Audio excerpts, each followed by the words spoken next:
लौटेंगे वापस अपने उसी अंदाज में। किताबों पर धूल लग जाने से कहानियां खत्म नहीं होती। तो चलिए शुरुआत करते हैं वीडियो नंबर 4 की, और इस वीडियो में देखेंगे 7 जनवरी 2021 के फर्स्ट शिफ्ट के सारे प्रश्न। तो मेरे भाई इस वीडियो में आपको मिलेगा जीके, जीएस और कंप्यूटर के प्रश्न। करंट अफेयर्स का प्रश्न मैं इस वीडियो में इंक्लूड नहीं किया हूं क्योंकि करंट अफेयर्स आपके बदलते रहते हैं। तो चलिए पहला प्रश्न देखते हैं। भारत सरकार द्वारा किस ग्रामीण आवास योजना को पुनर्संरचित करके प्रधानमंत्री ग्रामीण आवास योजना का गठन किया गया? करेक्ट आंसर होगा इंदिरा आवास योजना। तो भारत सरकार के द्वारा इंदिरा आवास योजना, जो कि ग्रामीण आवास योजना को पुनर्संरचित करके प्रधानमंत्री ग्रामीण आवास योजना यानी नया नाम रखा गया प्रधानमंत्री ग्रामीण आवास योजना, और इसका गठन कर दिया गया। करेक्ट आंसर होगा इंदिरा आवास योजना। अगला प्रश्न देखते हैं। अगला प्रश्न आपके मैथ का है भाई, क्योंकि आपको पता है कि आपसे मैं कमेंट बॉक्स में उत्तर करवाते रहता हूं, और ये आपका माइंड फ्रेश करने के लिए मैथ या फिर रीजनिंग का प्रश्न आपको बीच में देखने को मिल जाता है। तो 45 किलोमीटर पर घंटा की चाल से चलने वाली एक बस उसी दिशा में 150 मीटर आगे चल रहे ट्रक को 30 सेकंड में पार करती है। ट्रक की चाल ज्ञात कीजिए। कमेंट बॉक्स में आप इस प्रश्न का उत्तर करेंगे भाई, क्योंकि केवल जीके, जीएस और कंप्यूटर से सिलेक्शन नहीं होगा, आपका मैथ भी ठीक होना चाहिए। तो मैं टेस्ट आपका लेते रहूँगा मैथ और रीजनिंग का। कमेंट बॉक्स में उत्तर बताना है। लीजिए एक और प्रश्न मैंने रख दिया है छात्रों के डिमांड पे, क्योंकि बोल रहे थे कि एक प्रश्न से मज़ा नहीं आ रहा है, 2 प्रश्न कीजिए। लीजिए मैं 2 प्रश्न आपके लिए ऐड कर दिया। इस प्रश्न का भी उत्तर आपको कमेंट बॉक्स में बताना है।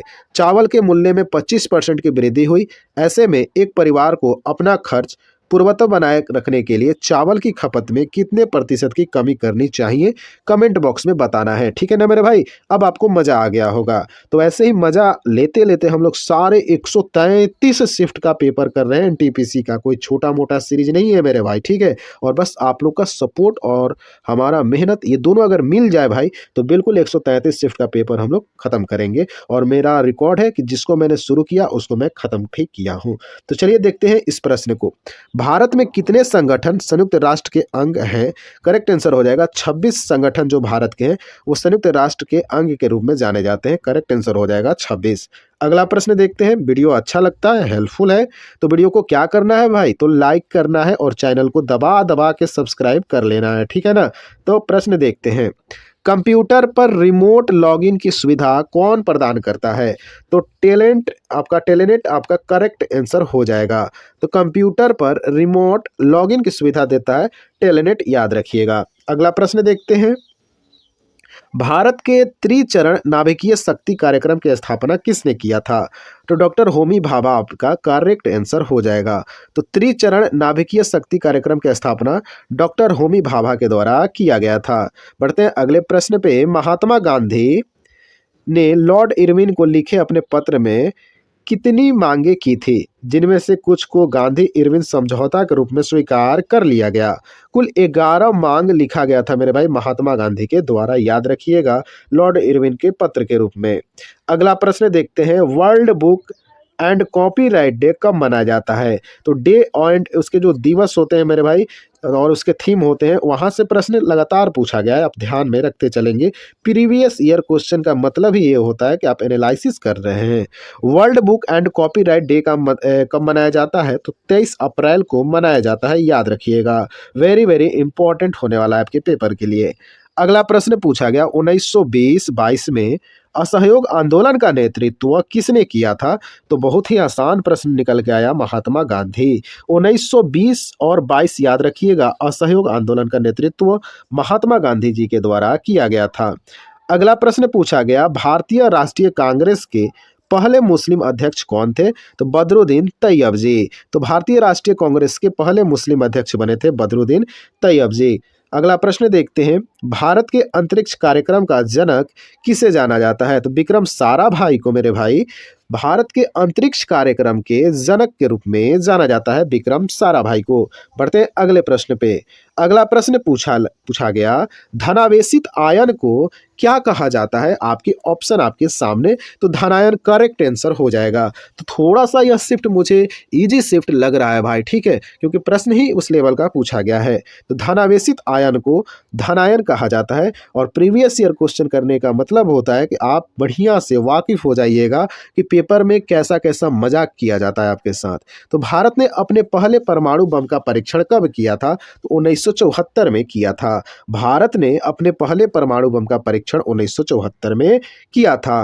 अगला प्रश्न देखते हैं, रॉलेट एक्ट कब पारित किया गया था? 1919 में पारित किया गया था रॉलेट एक्ट। रॉलेट एक्ट का थोड़ा अन्य नाम बताइए मेरे भाई, बहुत ही इंपॉर्टेंट होगा आपके पेपर के लिए। तो रॉलेट एक्ट का अन्य नाम बताइए, दूसरा नाम बताइए रॉलेट एक्ट का।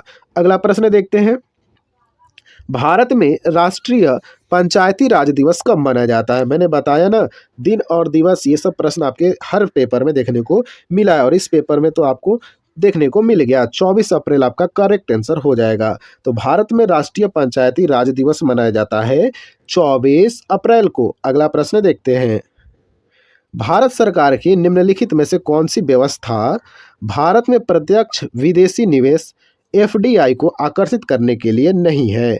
तो मेरे भाई, भारत सरकार ने एफडीआई प्रस्ताव के अनुमोदन तंत्र को सरल बनाया, ये तो सही बात लिखा गया।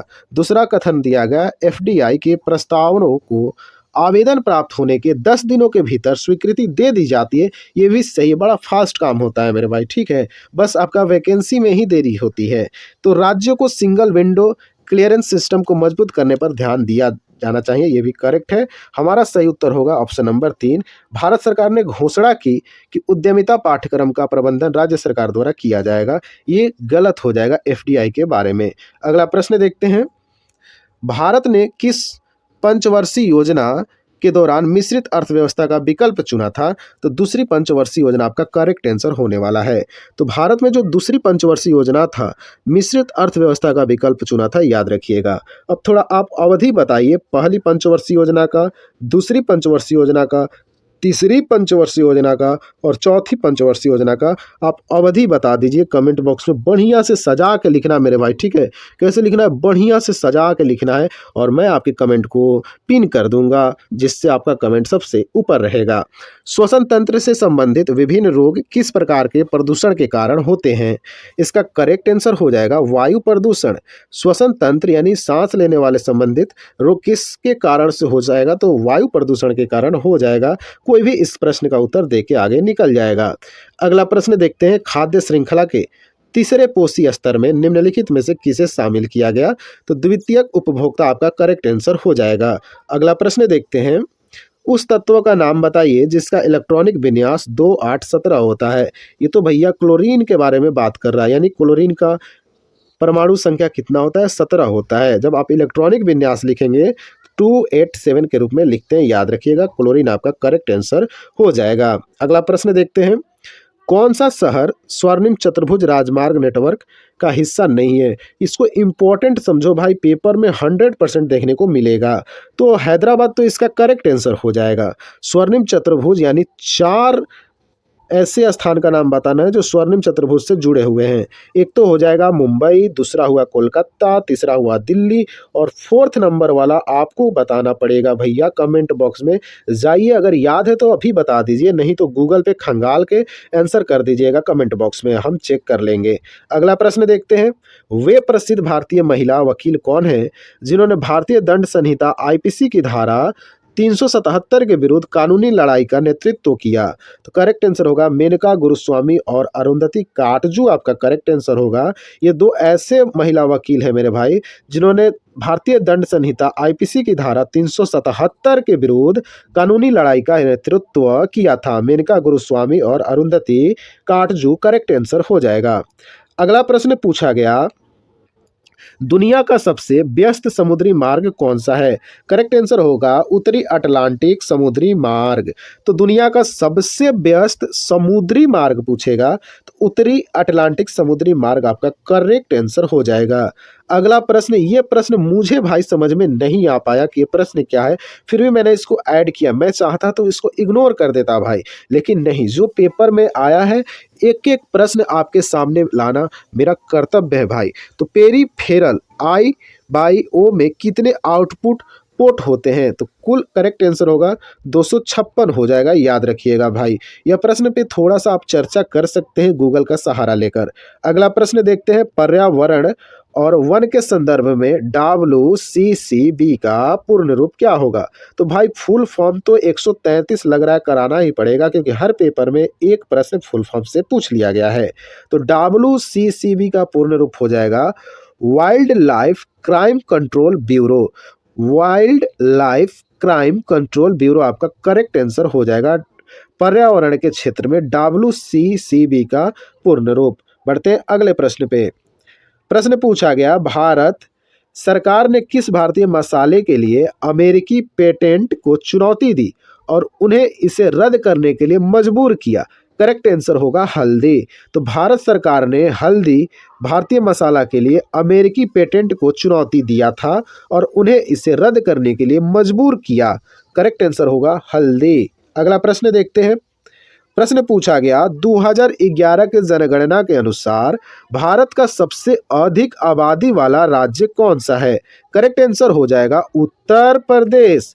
2011 की जनगणना के अनुसार उत्तर प्रदेश भारत का सबसे अधिक आबादी वाला राज्य है। अब आपको बताना है कमेंट बॉक्स में सबसे ज्यादा घनत्व वाला राज्य कौन सा है जनसंख्या में 2011 की जनगणना के अनुसार। उस राज्य का भाई नाम आपको कमेंट बॉक्स में छापना है। अगला प्रश्न देखते हैं। निम्नलिखित में से कौन सा कार्बन का एक अपरूप नहीं है? अब आप क्या कीजिएगा, कार्बन के जितने भी अपरूप हैं उनका नाम सुंदर सुंदर अक्षर में कमेंट बॉक्स में सजा के लिख देना है भाई, ठीक है। तो इसका करेक्ट आंसर तो हीरा होने वाला है।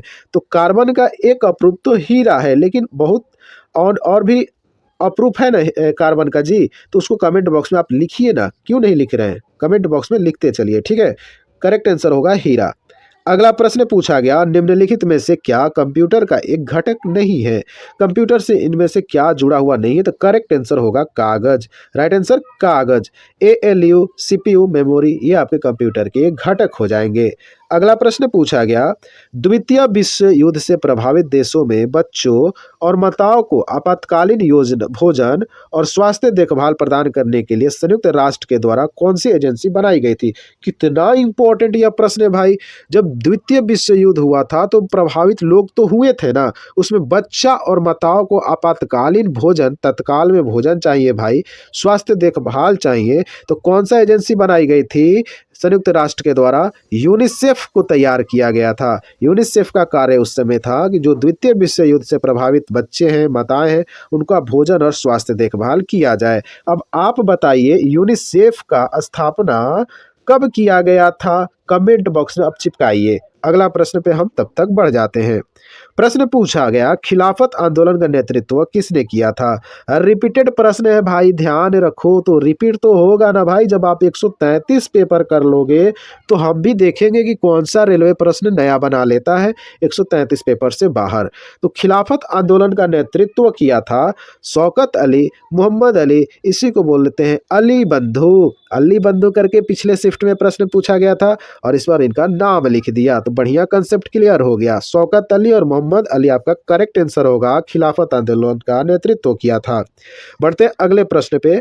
1922 में गांधी जी के द्वारा असहयोग आंदोलन स्थगित करने का मुख्य कारण क्या था? बताओ, पिछले पेपर में असहयोग आंदोलन का क्वेश्चन था कि नहीं था? था ना। चलो एक और क्वेश्चन याद कर लो। उत्तर प्रदेश में चौरी चौरा पुलिस स्टेशन में उग्र भीड़ द्वारा आग लगा दी गई थी, जिसके कारण 1920 में असहयोग आंदोलन जो शुरू किए थे गांधी जी, 1922 में भैया इसको वापस लेना पड़ा महात्मा गांधी जी को द्वारा, क्योंकि ये हिंसा नहीं चाहते थे भाई, और हिंसा हुआ इसलिए इन्होंने आंदोलन क्या कर लिया? वापस कर लिया। अगला प्रश्न देखते हैं। चलिए, इतना ही प्रश्न आपके पेपर में पूछा गया था। तो एक एक प्रश्न आपके जीके, जीएस और कंप्यूटर का आपके सामने आ गया इस पेपर का।